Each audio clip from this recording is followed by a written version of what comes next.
Bonjour, mon nom est Amel Hicham et ceci est la deuxième partie d'une série de vidéos qui explique pourquoi je suis en danger. Je suis une citoyenne canadienne d'origine marocaine et dans la première partie, j'ai dit que je suis en danger car je risque d'être enfermée et de perdre tous mes droits alors que je n'ai rien fait contre la loi. Dans cette seconde partie, je vais présenter des documents qui montrent que la police canadienne a fait des actions qui ne respectent pas la loi et qu'une juge canadienne a fait un jugement qui va à l'encontre des droits qui me sont garantis. Je ne dis pas que tous les policiers canadiens font des choses qui ne respectent pas la loi ou que tous les juges canadiens font des jugements qui ne respectent pas l'essence de la loi. Je parle de ce qui s'est passé à partir du moment où j'ai découvert des infractions criminelles. Et quand je parle d'infractions criminelles, je parle de piraterie informatique. J'ai voulu parler de cette piraterie informatique et de liens avec une grande entreprise canadienne qui s'appelle Québecor et avec une personnalité canadienne qui travaille avec Québecor et qui s'appelle Mitsujelina.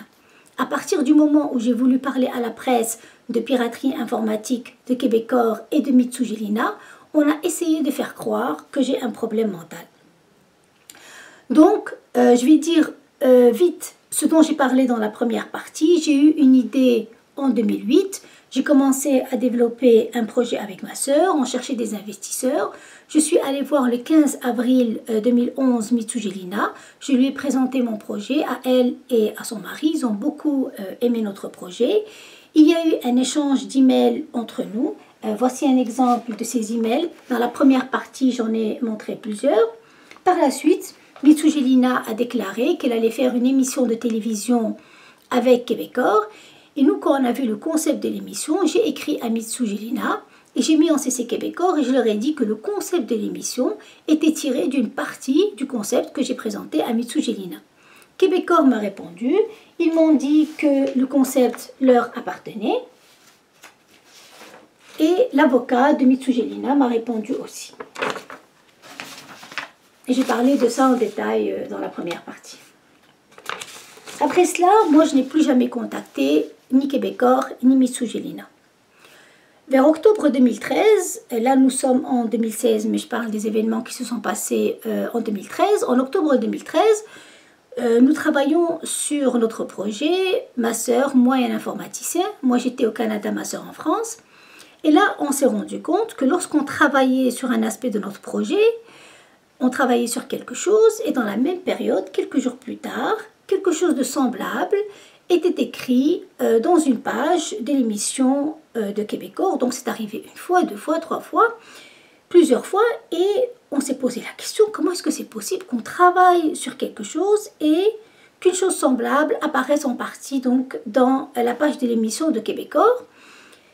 Et de toute façon, j'ai parlé en détail de cela dans la première partie et là, c'est là où on a découvert que nos ordinateurs étaient piratés, nos emails étaient piratés et que nos téléphones cellulaires étaient piratés. Je suis allée voir la police, je leur ai parlé de ce qui s'est passé, de la piraterie informatique, etc. Il n'y a pas eu d'enquête.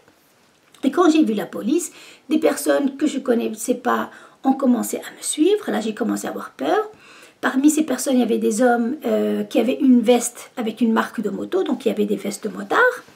Je suis allée voir la police, je leur ai expliqué, donc je leur ai dit ce qui s'est passé, il n'y a pas eu d'enquête. J'ai parlé à mon mari, je lui ai dit que mes emails étaient piratés. Il m'a dit, c'est entre toi et eux, tu me laisses en dehors de tout ça. Ma sœur, donc qui était en France, a contacté des journalistes. Et là, j'ai décidé d'aller passer quelques jours chez ma sœur en France et de parler aux journalistes de ce qui s'est passé. Et c'est le jour où j'allais à l'aéroport, alors que j'étais sur le point d'aller à l'aéroport, que mon mari a appelé la police et qu'il leur a dit que j'ai un problème mental. Et c'est de ça dont je vais parler dans cette vidéo. Donc le 12 décembre 2013, je suis allée chez des gens qu'on connaissait, mon mari et moi, pour leur demander s'ils pouvaient m'accompagner à l'aéroport. Ces gens-là ne savaient pas en détail ce qui se passait, la problématique que je vivais avec mon projet. Donc moi je leur ai dit en résumé qu'il y avait de la piraterie informatique, mais ils ne savaient pas vraiment ce qui se passait. Et je leur ai demandé s'ils pouvaient m'emmener à l'aéroport. J'étais sur le point d'aller à l'aéroport. Mon mari a appelé la police. Il leur a dit que j'ai un problème mental. La police est arrivée. Je leur ai dit qu'est-ce qui se passe. Ils m'ont dit, madame, votre mari nous a appelé, nous a dit que vous n'étiez pas en mesure de voyager. Je leur ai dit, mais je suis déjà venue vous voir, je vous ai parlé du problème que j'ai eu, de la piraterie informatique, il n'y a pas eu d'enquête. Ensuite, je vous ai dit qu'il y a des personnes qui m'ont suivi, je vous l'ai dit, il n'y a pas eu d'enquête. Et puis un policier m'a dit, comment ces personnes qui vous suivent savent où vous êtes? Je lui ai dit, je ne sais pas, peut-être qu'ils utilisent un GPS dans ma voiture. Un policier, donc, ils ont appelé l'ambulance. L'ambulance est venue, l'ambulancière m'a vue. Elle a dit que j'allais bien. Un policier a quand même insisté pour que j'aille à l'hôpital. J'ai dit, qu'est-ce que j'ai fait? Et puis un policier m'a dit, où tu montes dans l'ambulance, où on te met les menottes. C'est-à-dire, ou bien je vais monter malgré moi dans l'ambulance, ou on va me menotter, me mettre dans une voiture de police et m'emmener malgré moi à l'hôpital. Donc, je suis montée dans l'ambulance, malgré moi, je suis allée à l'hôpital. Et là, une infirmière qui est spécialisée en santé mentale m'a vue, elle m'a fait un rapport excellent, comme quoi j'ai pas de problème mental, qui montre que j'ai pas de problème mental. Elle voulait me laisser sortir, mon mari est venu et il a insisté pour que je reste. Et là, j'ai été détenue dans une salle avec d'autres patients enfermés, une salle qui était fermée avec un gardien de sécurité. Et là, je me disais, est-ce que je suis au Canada, au pays des droits de la personne? Parce que là, moi, il y a eu des infractions criminelles, j'en ai parlé à la police et au lieu qu'il y ait une enquête, on m'emmène malgré moi à l'hôpital et on m'enferme. Là, ce que je vais faire, c'est que je vais vous montrer les rapports de police et un rapport d'hôpital qui montre ce qui s'est passé. Mais avant de montrer ces rapports-là, je vais vous montrer certains articles de loi qui montrent d'abord que ce dont j'ai parlé à la police est des infractions criminelles et d'autres articles qui montrent que le fait qu'on m'ait emmené malgré moi ce jour-là, c'est fait sans qu'il y ait aucune loi. La loi qui aurait dû être utilisée ce jour-là, si moi j'avais vraiment eu un problème mental, mais moi j'avais pas de problème mental, donc le fait qu'on m'ait emmené malgré moi et qu'aucune loi ne soit utilisée, fait en sorte que ce qui s'est passé ce jour-là, c'est fait à l'encontre donc de la loi et je vais vous montrer ça en détail. Donc la première chose, là, je vais vous parler du code criminel. Et là, donc, je vais vous montrer quelques articles qui montrent comme quoi le piratage, la piraterie informatique, donc, c'est un acte criminel. Il y a plusieurs articles qui parlent de cela. Et coupable, l'article 184 du code criminel est coupable d'un acte criminel celui qui intercepte volontairement une communication privée.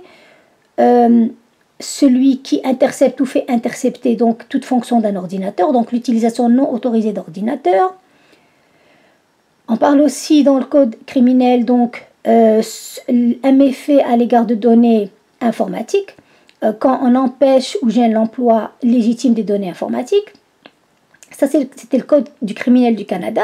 Et dans le code civil du Québec, le Québec c'est une province du Canada.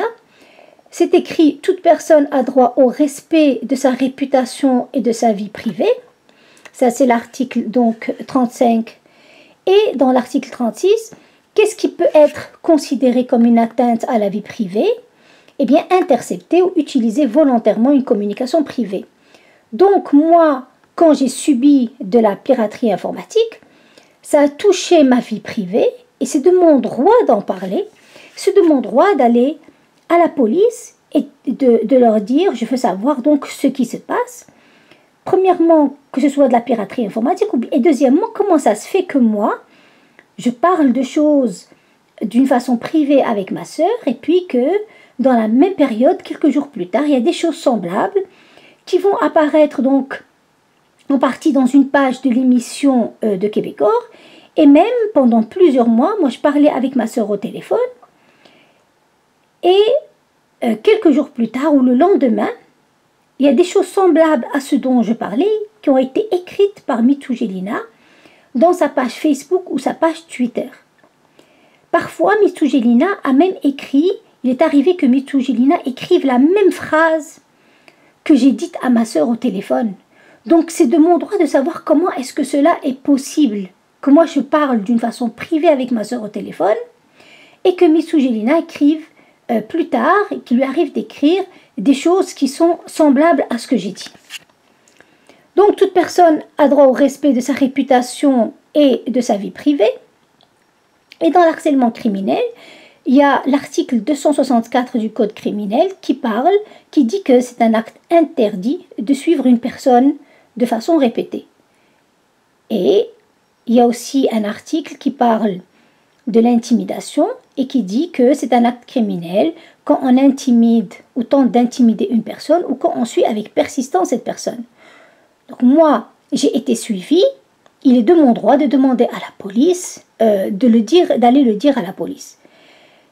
Non seulement ça, mais il y a, dans une brochure gouvernementale canadienne, on parle du harcèlement criminel et on dit que le harcèlement criminel peut être subi de diverses manières, que ce soit par exemple le téléphone cellulaire, les systèmes de positionnement global, c'est-à-dire le GPS. Et donc le harcèlement peut se faire en utilisant le GPS. Et moi, c'est ce que j'ai dit à la police quand ils m'ont dit comment les personnes qui te suivent savent où tu es. Je leur ai dit, je ne sais pas, peut-être qu'ils utilisent un GPS dans ma voiture.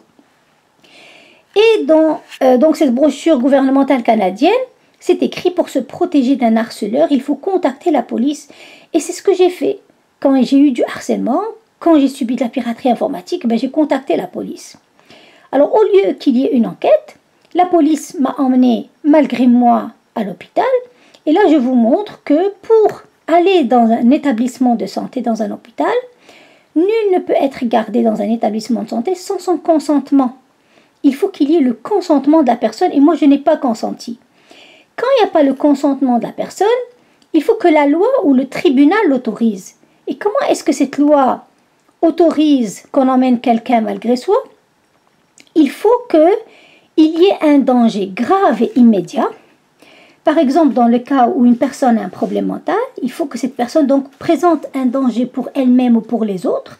Si le danger est grave et immédiat, la personne peut être mise sous garde préventive sans l'autorisation du tribunal, comme il est prévu par la loi sur la protection des personnes dont l'état mental présente un danger pour elle-même ou pour autrui, la loi P38.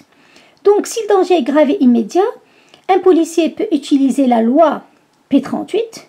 Comme je vais vous montrer dans le rapport de police, la loi P38 n'a pas été utilisée. De toutes les façons, il n'y avait pas de danger grave et immédiat.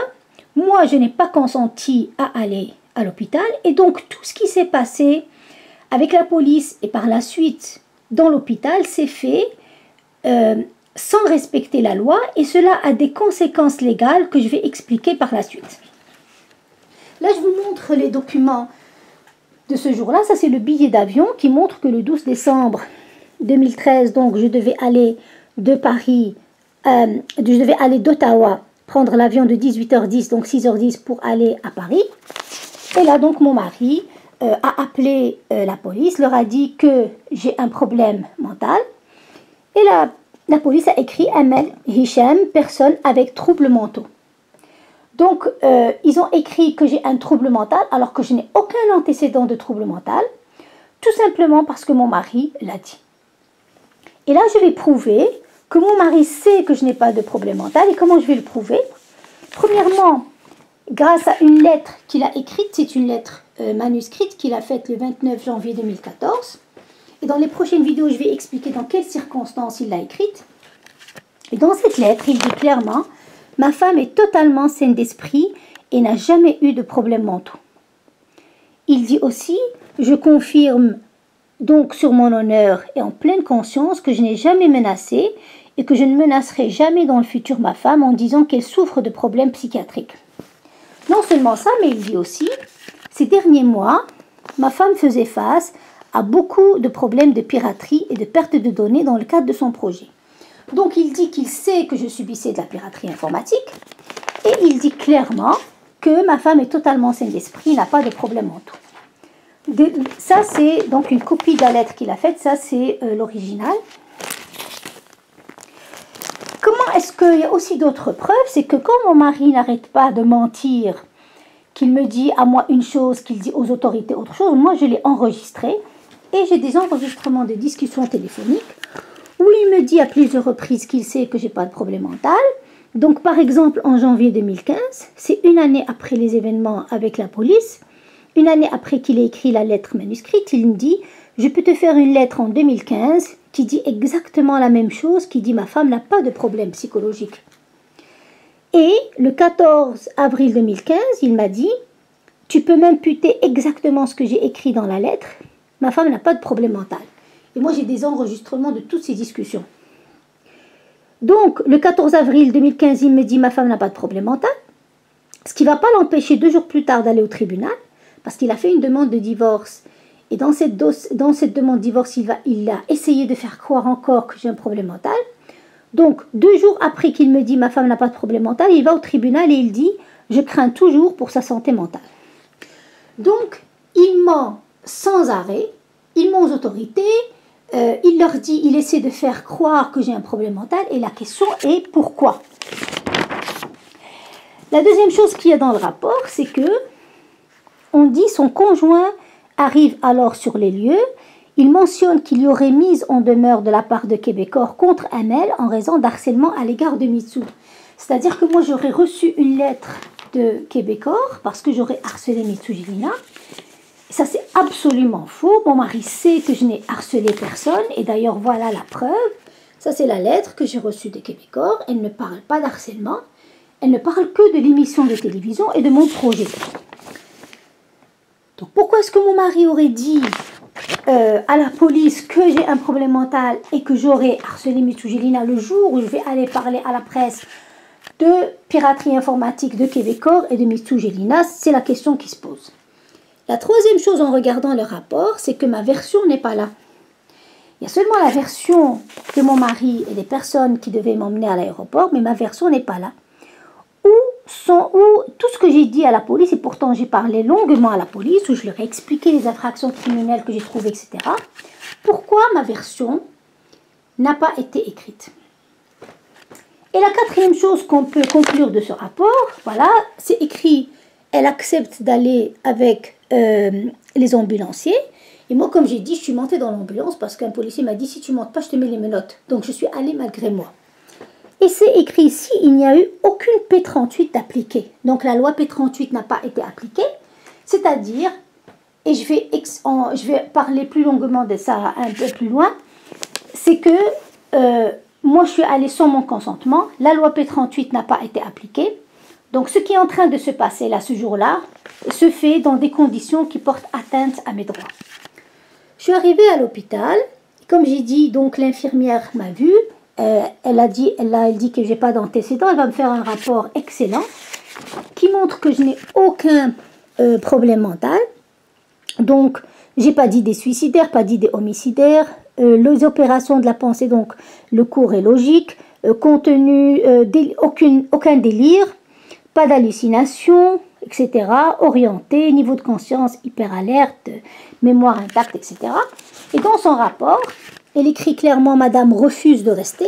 Donc, je suis là-bas malgré moi. Et quelqu'un lui a dit, on ne dit pas c'est qui, que Québecor aurait mis des mises en demeure puisqu'elle les harcèle. Donc, comme quoi, moi, j'aurais reçu une lettre de Québecor parce que je les harcèle. Et comme je l'ai déjà montré, voici la lettre de Québecor qui ne parle pas d'harcèlement, qui parle de l'émission de télévision et du projet. La question est, qui a dit ça à l'infirmière ? Pourquoi est-ce qu'on aurait dit à l'infirmière que moi j'aurais harcelé Québecor, que j'aurais reçu une mise en demeure? Pourquoi mon mari a dit à la police, comme quoi, selon le rapport, comme quoi j'aurais harcelé Mitsou Jelina? Donc l'infirmière, après m'avoir fait cet excellent rapport, elle voulait me laisser partir. Mon mari est venu, il a insisté pour que je reste. Et là, malgré que c'est écrit donc patiente ne veut pas rester, j'ai été mise en garde préventive sans que la loi P38 soit utilisée. Il n'y a pas eu de loi P38 utilisée. Pourtant, je suis restée malgré moi dans l'hôpital. Et là, je vous montre les conséquences légales du fait que la loi P38 n'a pas été appliquée. Alors, pour comprendre d'abord c'est quoi les droits et libertés qui ont été touchés ce jour-là, je vais vite vous montrer la Charte canadienne des droits et libertés, qui est une charte qui est encastrée dans la Constitution et qui est la loi suprême du pays. Et cette charte canadienne, elle garantit les droits et libertés. Ces droits ne peuvent être restreints, donc ne peuvent être limités que par une règle de droit. Donc il faut qu'il y ait une loi qui limite, il faut qu'il y ait une justification pour limiter ces droits-là. Donc chacun a les libertés fondamentales suivantes. Liberté de pensée, de croyance, d'opinion et d'expression. C'est ça ce qui est écrit dans la Charte canadienne des droits et libertés. Donc moi j'ai le droit de penser ce que je veux. J'ai le droit de penser que j'ai subi de la piraterie informatique, par exemple. D'ailleurs, j'ai la preuve que j'ai subi de la piraterie informatique. Tout citoyen canadien a le droit de demeurer au Canada, d'y entrer ou d'en sortir. Donc j'ai le droit de sortir du Canada. Chacun a droit à la liberté. Il ne peut être porté atteinte à ce droit qu'en conformité avec les principes de justice fondamentale. Donc on ne peut toucher à ma liberté que s'il y a vraiment une justification ou c'est-à-dire quelque chose que le droit peut justifier. Chacun a droit à la protection contre la détention. Chacun a le droit en cas d'arrestation et de détention d'être informé des motifs de son arrestation. Moi, on ne m'a pas dit pourquoi est-ce qu'on m'a arrêté, pourquoi est-ce qu'on m'a détenu. Chacun a le droit d'avoir recours à l'assistance d'un avocat. On ne m'a pas dit que j'avais le droit à un avocat. Et voilà ce qui se passe puisque ce jour-là, mes droits ont été touchés. C'est que si les conditions, il y a des conditions qui ont porté atteinte aux droits ou libertés garantis par la présente charte, puisque moi on m'a détenu sans raison, sans qu'il y ait mon consentement, sans que la loi P38 ne soit utilisée. Donc tout ce qui s'est passé ce jour-là ne peut pas être utilisé contre moi. Ne peut pas par exemple être utilisé dans un tribunal. On ne peut pas dire on l'a emmenée, la police l'a emmenée, elle a été dans l'hôpital, donc elle a un problème mental. On ne peut pas utiliser ça contre moi parce que tout ce qui s'est passé a été fait dans des conditions qui ont porté atteinte à mes droits. Et pourquoi je dis ça? Pourquoi est-ce que je dis que tout cela ne peut pas être une preuve contre moi? C'est parce que mon mari va aller, et je vais vous le montrer, dans un dossier donc de divorce, il a dit que la loi P38 a été appliquée alors que ce n'est pas vrai. Sachant que si la loi P38 avait été appliquée, cela veut dire que la loi a été utilisée et donc qu'il est possible que ce qui se passe avec la police et l'hôpital soit utilisé contre moi au tribunal. Donc pourquoi est-ce qu'il a dit au tribunal que la loi P38 a été utilisée alors que ce n'est pas vrai? Donc là, je vais montrer la charte des droits et libertés du Québec. Le Québec, c'est une province au Canada. C'est là où se sont passés les événements et qui dit à peu près la même chose et il va y avoir la même conclusion. Donc tout être humain a le droit à la liberté, liberté d'opinion. Toute personne a droit au respect de sa vie privée, etc. Et là, une atteinte illicite à un droit ou à une liberté reconnue par la présente charte confère à la victime le droit d'obtenir la cessation de cette atteinte. Et donc moi, comme mes droits et libertés ont été touchés, qui ont été dans cette charte, je demande encore une fois au gouvernement canadien et québécois qu'on arrête les atteintes aux droits qui me sont conférés, donc auxquels j'ai droit grâce à cette charte-là. Et là, j'en arrive au fait que, puisque moi, j'ai été emmenée sans mon consentement, sans que la loi P38 soit utilisée, c'est que les preuves, donc, qui sont obtenues de manière irrégulière ou illégale doivent être exclues au procès. Et voilà l'article qui le dit, le tribunal doit même d'office rejeter tout élément de preuve obtenu dans des conditions qui portent atteinte aux droits et libertés fondamentaux. Et donc, je répète, puisque la loi P38 n'a pas été utilisée, que j'ai été emmenée à l'hôpital dans des conditions qui portent atteinte à mes droits et libertés fondamentaux, donc le tribunal ne peut pas utiliser ça comme preuve contre moi, comme quoi j'ai un problème mental. Et là, je vais montrer que mon mari, malgré que la loi P38 n'a pas été appliquée, lui, il est allé le 3 août, il a déposé une demande au tribunal. Et là, il va dire que les policiers et ambulanciers qui sont intervenus sur les lieux ont appliqué la P38. Alors que ce n'est pas vrai, la question c'est pourquoi. Comme j'ai dit, sachant que si la loi avait été appliquée, il aurait été peut-être possible d'utiliser tout ce qui s'est passé dans l'hôpital contre moi. Ça, c'est sa signature. Non seulement il a dit ça, mais en plus, comme j'avais montré dans sa lettre, il avait dit qu'il savait que je faisais face à des problèmes de piraterie informatique.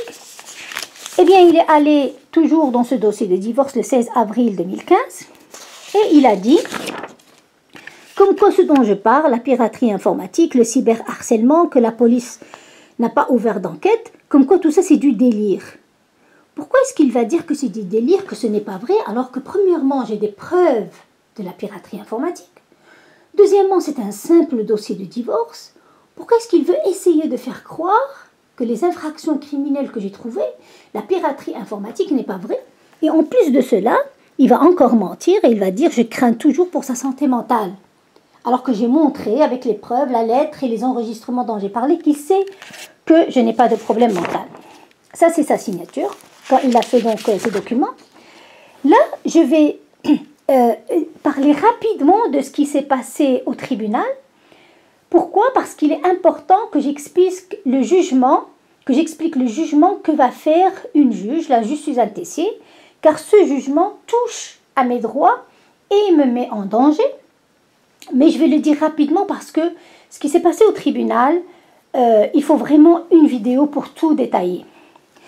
Donc, en gros, moi, je suis allée le 9 juillet 2015, j'ai déposé un document et puis j'ai expliqué comme quoi mon mari, il avait donné des fausses informations à la police, que ce n'était pas vrai ce qu'il disait, qu'il a aussi falsifié ma signature, parce que j'ai découvert en plus de toutes les fausses informations qu'il a données, les parjures qu'il a fait au tribunal, qu'il a falsifié ma signature. Là, je vais vous la montrer.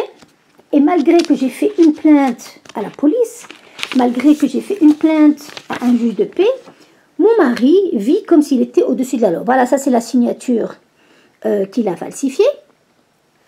Ça c'est la deuxième signature qu'il a falsifiée. Et j'ai fait donc, j'en ai parlé à la police, j'en ai parlé donc à une juge de paix. Pourtant, mon mari vit comme s'il est au-dessus de la loi. Et ça, c'est à partir du moment, depuis qu'il a dit à la police, le jour où je voulais parler à la presse, comme quoi j'ai un problème mental, il fait des actions illégales sans arrêt. Les autorités, il y a des autorités qui sont au courant et rien ne se fait. Donc, comme j'ai dit au tribunal comme quoi il avait dit des fausses informations. Tout ça, c'est dans le dossier de divorce. Et comme quoi il avait falsifié ma signature, qu'il avait fait des actions illégales. Ça, c'est donc, j'ai signé ça. Et il y a une juge qui s'appelle la juge Carole Terrien qui a décidé qu'elle allait entendre mes demandes. Et donc là, le 9 juillet, ça c'est le jugement du 9 juillet, là le tribunal a décidé que mes demandes allaient être écoutées. Et donc là, le tribunal est sur le point de savoir ce qui se passe. Qu'est-ce qu'il va faire mon mari? Il va me répondre, il va répondre. Et il va dire plein de mensonges, comme quoi les policiers ont appliqué la P38. Il va dire tellement de mensonges. Et ça, c'est une chose qu'il a faite, et je vais le détailler plus tard parce que ça demande vraiment beaucoup de temps pour comprendre cette page-là. C'est parce qu'il avait donné des fausses informations aux impôts. Les impôts ont répondu, lui ont demandé plus de renseignements. Il m'a appelé, il m'a dit, tu fais une feuille et tu signes comme quoi ce que lui a dit aux impôts est vrai. Moi, j'ai refusé de mentir. Et là, il est allé au tribunal et il a demandé au tribunal de valider les fausses informations qu'il a dit aux impôts. Donc ça, je le dis vraiment en résumé. Je vais expliquer ça plus tard.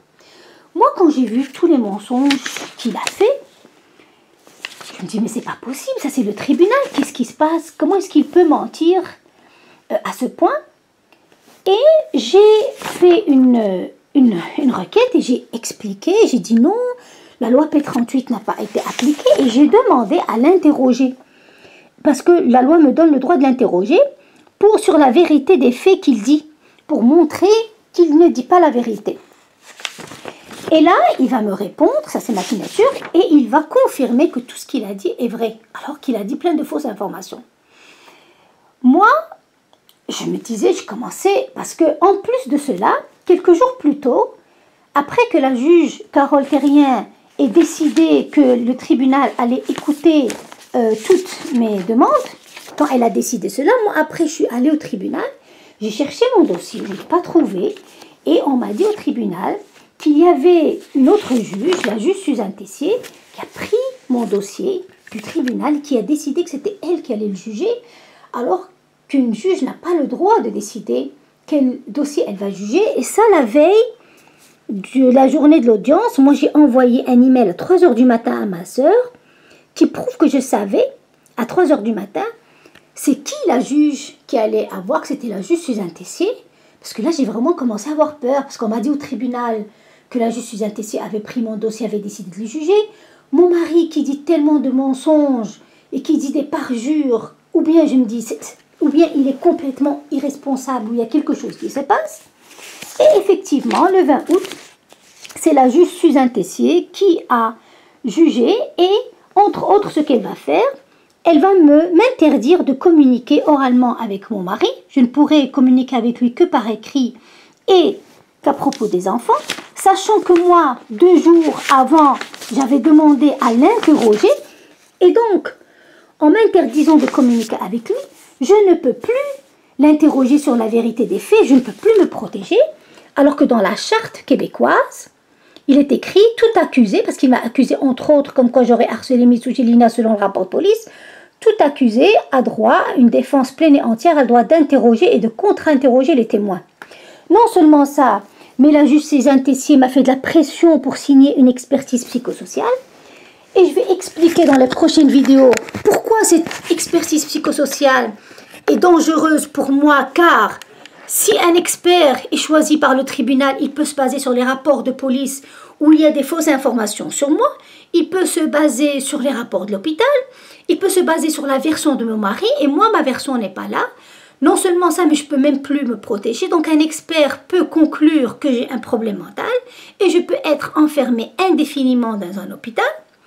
Et donc cette vidéo-là, je l'ai faite pour prouver d'abord que ce qui s'est passé le jour où la police m'a emmené s'est fait dans l'irrespect de la loi, donc ne peut pas être utilisé contre moi dans un tribunal pour que je sois enfermée dans un hôpital.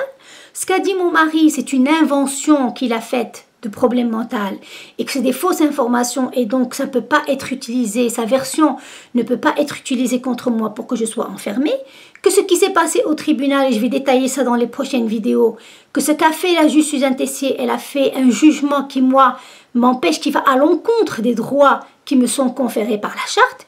Donc là, j'ai prouvé qu'il y a eu des actions qui ne respectent pas la loi à partir du moment où j'ai voulu parler à la presse de la piraterie informatique.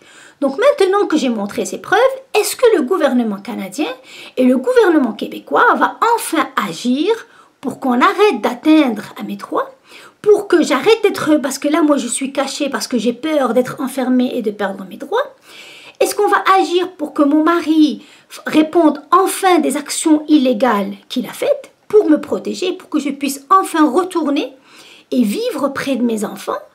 Parce que ce n'est pas logique que je sois cachée et il faut que donc le gouvernement canadien agisse pour faire respecter la loi suprême du pays qui est la Charte canadienne des droits et libertés, puisqu'à partir du moment où j'ai voulu parler à la presse de ce qui s'est passé, plusieurs droits qui me sont conférés par la charte ont été bafoués. Donc, merci beaucoup. Et puis, dans les prochaines vidéos, je vais parler du reste de ce qui s'est passé. Merci beaucoup.